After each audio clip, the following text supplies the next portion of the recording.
Yo, what's going on YouTube? My name's Troy, aka SoFlo Sneakers, and in today's video, we're going to be discussing the sneaker reselling market. There has been a lot of changes recently, and I've been seeing more doubt about the future of this market, so I wanted to clarify all of that in today's video, and I wanted to talk about my experience as a full-time reseller over the past 2 years. I also want to talk about the market that I think we're sitting in this exact moment in time, and of course, I want to talk about the future of where I personally think this market is headed, and hopefully be able to give you guys some solid tips and tricks along the way to potentially be able to take your reselling game to the next level. If any of that sounds interesting at all, make sure to stay tuned to the end of the video because we're going to be covering a good amount of information. And if you guys wouldn't mind just dropping a like on today's video because it really helps the channel grow. And of course, make sure to subscribe to the channel for other sneaker reselling and sneaker botting related content. I hope everyone enjoys today's video, and on that note, let's get into it. For the first part of this video, I just want to run through a quick timeline of the past 2 to 2.5 years of reselling to when I started back in December of 2019. And this is going to be for a lot of the newer guys who might just be getting into the scene now, so you can kind of see how everything has been playing out and just evolving over time. So we're starting in December of 2019, and I'm just going to spit some random facts about just stuff that was going on during this time. And the first point is going to be that Nike Dunks really weren't a thing yet. So what I mean by that is just kind of how it sounds, and that Dunks really weren't popular and they really did not have anywhere near the hype that they have today. And during this time frame, they were kind of just coming onto the scene, slowly starting to gain some more popularity, but once again, it was nowhere close to where it was today. Another random point about late 2019 is that this is when we first saw a release of the Yeezy Slides. Believe it or not, guys, on the first release of the Yeezy Slides, they ended up sitting on the site for 2 to 3 months. How insane is that? That is so ridiculous. And of course, if we knew what we knew now, we all would have been buying as many pairs as we possibly could, because guys, they literally sat and you could have got as many pairs as you wanted back then. That's a pretty crazy fact that I look back on and I'm just like, dude, like, should have saw that one coming. Another point was that the Jordan 4 hype was just nowhere near where it's at today either. And although the Jordan 4 has always been a very coveted retro model, there was a couple key releases throughout 2020 and 2021 that really just took this shoe to a new level of hype. We all know the Jordan 1 has been one of the most popular retros, but it does seem like as of recently, the Jordan 4 might be taking that #1 spot for a lot of people's preferences. Another random point back in 2019 is that we have yet to see a Yeezy foam runner. They simply just didn't exist like 2.5 years ago. And the point of me kind of just telling you guys this, and we're going to keep going through the timeline throughout 2020 and 2021, but the point of me going through this timeline is just to show you guys how fast and how quickly things evolve and adapt, because Yeezy Slides sat on Yeezy supply for 3 months straight, just sitting there completely in stock. 4s weren't like super popular, not even close to where they are now. Dunks weren't really a thing. Foam runners weren't a thing. And this was all like 2 to 2.5 years ago. And just throughout the years of sneakers, throughout the years of sneaker reselling, there's always going to be a new thing that comes, a new model, a new artist, a new collab that's going to come, and that's just going to capture that new hype of that moment. And so that's kind of the point of going through this timeline, so you guys can see what's been going on the past couple of years, and we're going to get into how that leads into our current market that we're sitting in today. So that kind of sums up the end of 2019, and that's going to bring us into 2020. And this was the year that pretty much everything changed, guys, and not just in the sneaker reselling market. This was the world. And as we all know, 2020 is the year that COVID hit. More specifically, we're going to be talking about February to March of 2020, and this is really when things started to pick up with COVID. We had lockdowns, we had a ton of supply chain issues starting, and we'll talk more about supply chain issues in 2021, but basically, guys, what happened is during COVID, everyone was in lockdown, everyone was looking for a side hustle, everyone was looking for new ways to make money online, and what that did is it just pumped so many different markets, and sneaker reselling and specifically sneaker botting were definitely on a very top list for a lot of people. Throughout the rest of 2020 and throughout like half of 2021, COVID was going strong, and the sneaker market, sneaker botting market was just absolutely mooning, guys. Like, there was so much money being pumped in, and a big factor that was determining this was the stimulus checks. And obviously people had to live and keep their house, buy food, so the government was giving everyone stimulus checks, which was essentially free money without having to work, and people were just pumping this into sneakers, pumping this into sneaker botting. And like I said, guys, throughout 2020, throughout 2021, the entire market was just on a complete boom. I just pulled up this Dunk Low University Red, which, fun fact, was the first dunk that I ever hit on. But we're gonna go down to the this chart and I was just looking through some different shoes, and this chart kind of caught my eye with a good representation of kind of how everything went down. And I'm going to use this chart as a representation of the sneaker market as a whole, because I feel like this shoe followed the pattern pretty well. So it released in mid 2020, and this is obviously when COVID was going pretty strong. And throughout 2020, it had some pretty decent growth. And then of course, holiday season, as it always is, started to pump up the price a little bit. But you guys can see that as we headed into 2021, we just had these prices absolutely mooning. $70 increase in price from January, and then we're still going strong into August. And then this is where things got interesting, and we're talking like end of summer, beginning of fall of 2021. This is the time when COVID kind of started to lay up a little bit, and this is the time when people started to go back to school. People started to go back to work. There also wasn't as many stimulus checks being pumped in. So kind of what happened, guys, is that in the fall of 2021, we definitely saw a pretty substantial dip in the sneaker market. We can see here that in August, we saw a nice little dip, and then we saw a little bit of a recovery in September. But then as October hit, we really saw a pretty big tank in price, and it went from $490 to about $440. Point is that a lot of shoes had this exact same pattern, and a lot of less popular shoes tanked a lot more than this. That's gonna lead us into this little sneaker recession. And overall, guys, there was just a lot of people leaving the scene. There wasn't that much stimulus money anymore. And I think the biggest part is that people were finally getting back to work. People were finally going to school, and just a lot of people were leaving the scene. And I think personally, that's what caused this dip. The one major point I want to talk about regarding 2021 is that this year had major supply chain issues when it came to sneakers, and of course a lot of other things as well. But this was another huge factor for just all of these prices absolutely mooning, because guys, there was such a small amount of releases throughout a lot of 2021. And so of course, when there's not a lot of sneakers releasing, people are just gonna go up and they're gonna buy a lot of the shoes that have already released. We just have to realize that during COVID, there was just this unholy, unnatural amount of growth and money just being pumped into the market. And this goes for every other market as well. It goes for watches, it goes for stocks, it goes for just all these markets, guys. There was so much money being pumped in. And then of course, what's going to happen when things kind of start getting back to normal? We're going to see a major correction. And so that was kind of around this time when people were getting back to their lives. And then we can see that once again for holiday season, prices started to bump back up. And then after that, we kind of saw a nice little dip. Usually January is known as a very dead month with sneakers, but surprisingly this year, January was pretty packed, and it ended up being February that really didn't have too much going on. So prices were dipping throughout January, throughout February. So March, we had a super good month. Sneakers did really well. And then I think everything started to settle down a little more. April really didn't have too many crazy things going on. So that's going to land us in the current market where I think we sit at this exact moment in time. And to be honest, guys, I think we're in a very good spot. I have a couple reasons for this. I'm not just blatantly saying it with absolutely nothing to back it up. This is something that I feel, and a lot of people may disagree with me on this, but I think that the hype is back with sneakers.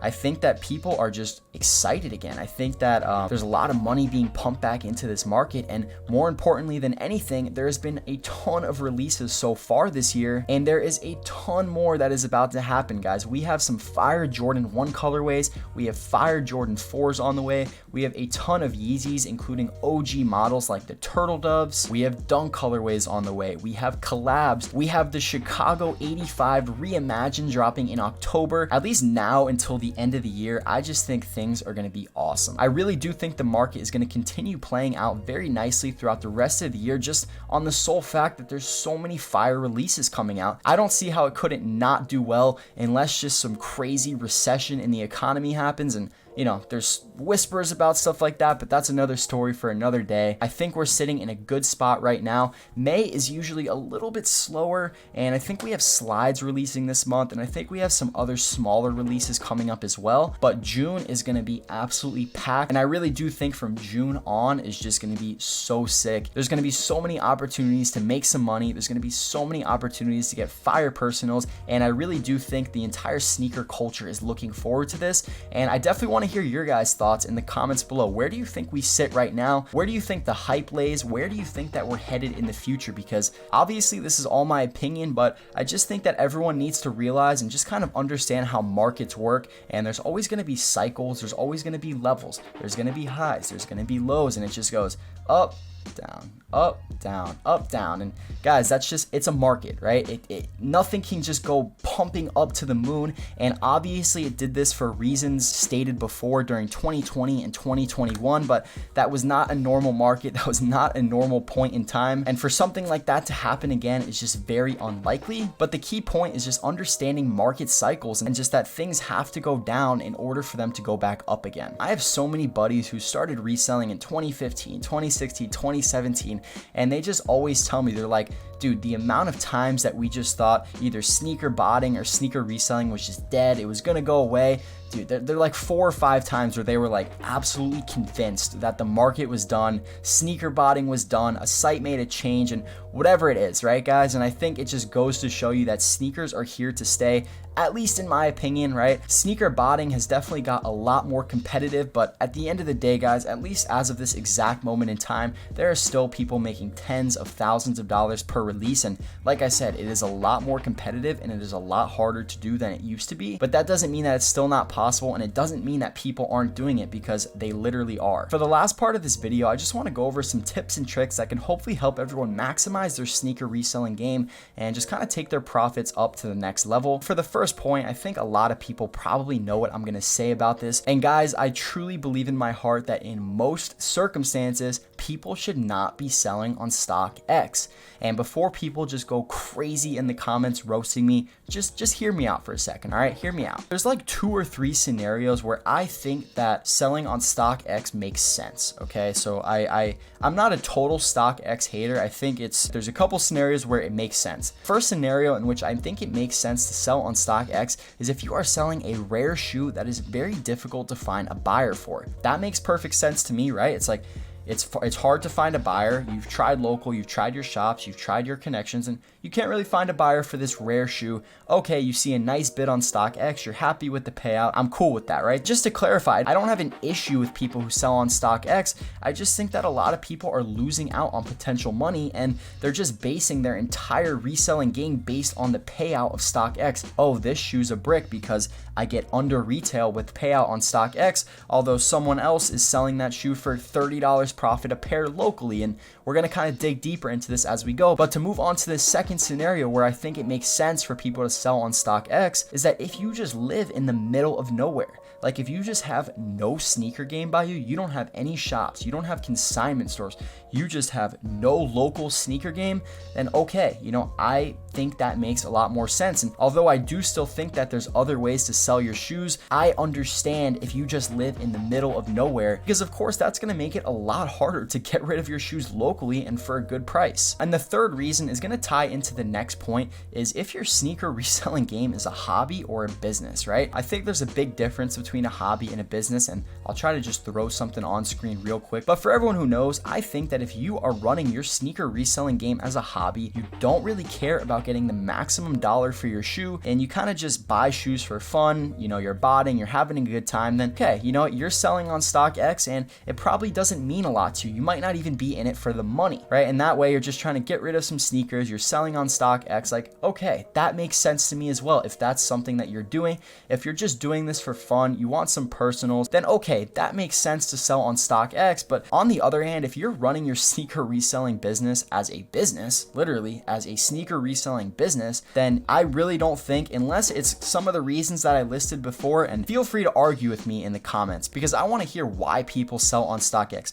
Obviously it's instant payout, obviously it's a way to get rid of your shoes and recoup your capital as fast as possible, but I think if you're in that scenario to start with, you're probably not doing it right in the first place. And I'm not trying to come at anyone here, guys. I just, these are just my thoughts, because I'm going to be honest with you guys, I have never sold a single shoe on StockX. My account is literally at 0. And what I did, I completely took advantage of eBay when there was 0% fees, but when they started to bring on fees, then all I did was I put in some effort to find a local buyer. There's still nothing wrong with eBay. It's 7, it's 8%. It's not the end of the world, especially if you're selling a profitable shoe. And to be honest, a lot of the times on eBay, you're getting a much higher price than than you even would on StockX. I just want to make it clear once again that I'm not hating on online selling because it does work and I've been doing it for the longest time. So just to summarize and drive this all home, if you're running your sneaker reselling business as an actual business and you are trying to maximize your potential profits on every shoe that you have, I personally don't believe,